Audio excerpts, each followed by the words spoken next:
नमस्कार, मैं रीमा बोट DRS न्यूज़ 24 लाइव में आपका स्वागत है।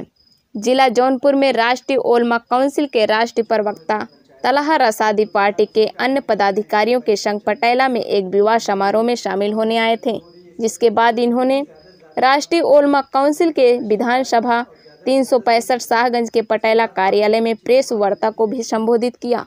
उसके साथ प्रेस वार्ता में पार्टी की थूथ विंग के प्रदेश अध्यक्ष नूरुल हुदा साहब, प्रदेश अध्यक्ष शहाबुद्दीन और प्रदेश सचिव मौलाना मतीउद्दीन साहब शामिल हुए।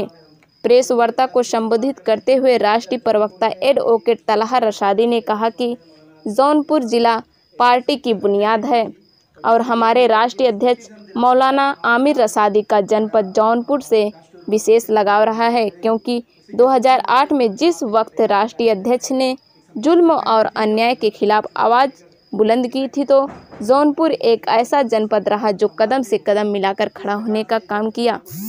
इस वार्ता में राष्ट्रीय ओलमा काउंसिल के जिला पदाधिकारीगण के साथ साथ विकास खंड खुटहन के अध्यक्ष सिराज अहमद, मोहम्मद अकरम, भावी प्रत्याशी जिला पंचायत सदस्य वार्ड नंबर 17 इकरामुद्दीन, सलाउद्दीन, मोहम्मद जिशान, तौफीक खान, मोहम्मद शाहिद, शादाब, राजेश, सचिन, मंजेश सहित सैकड़ों कार्यकर्ता शामिल हुए।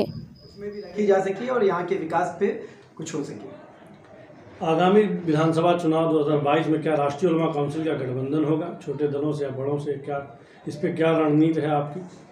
देखिए, राष्ट्रीय ओलमा काउंसिल तमाम तरह के गठबंधन को लेकर हमेशा से ओपन माइंडेड रही है।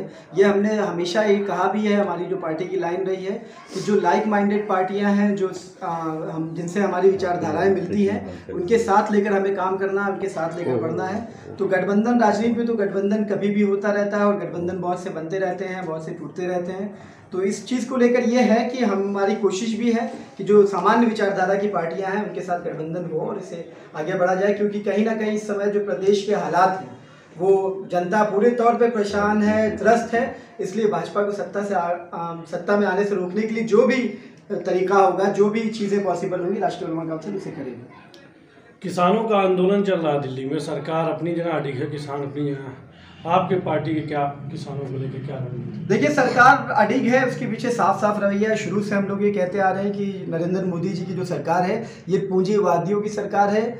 चूँकि सरकार के असल आका तो सामंतवादी और पूंजीवादी कैपिटलिस्ट ही हैं, तो उनके खिलाफ सरकार जाने की हिम्मत भी नहीं कर पा रही है। किसान आंदोलन के साथ राष्ट्रीय ओलमा काउंसिल का एक एक छोटे से छोटा आम कार्यकर्ता हो, चाहे बड़ा पदाधिकारी हो, सभी मजबूती से उनके साथ है।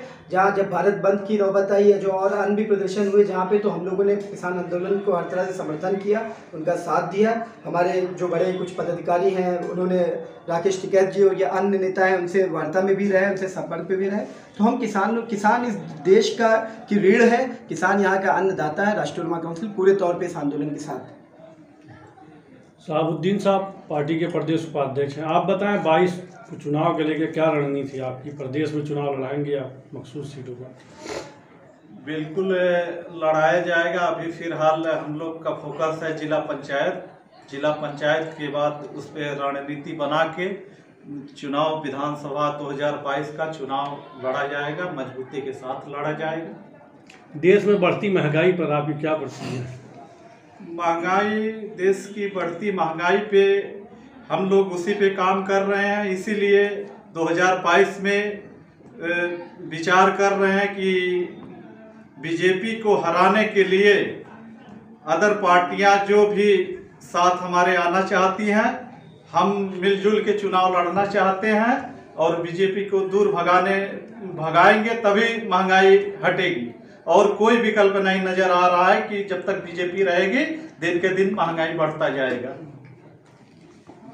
जनाब नूरुल हुदा साहब, आप बताएं, महंगाई को लेकर देश में जिस तरीके पेट्रोल की कीमतें आसमान छू रही हैं, इस पर आपकी क्या प्रतिक्रिया है? देखिए, ये सरकार हमारे दो पे काम कर रही है। आप देख रहे थे DRS न्यूज़ 24 लाइव में चंद्रजीत यादव की रिपोर्ट। लाइक एवं सब्सक्राइब करना ना भूलें। धन्यवाद।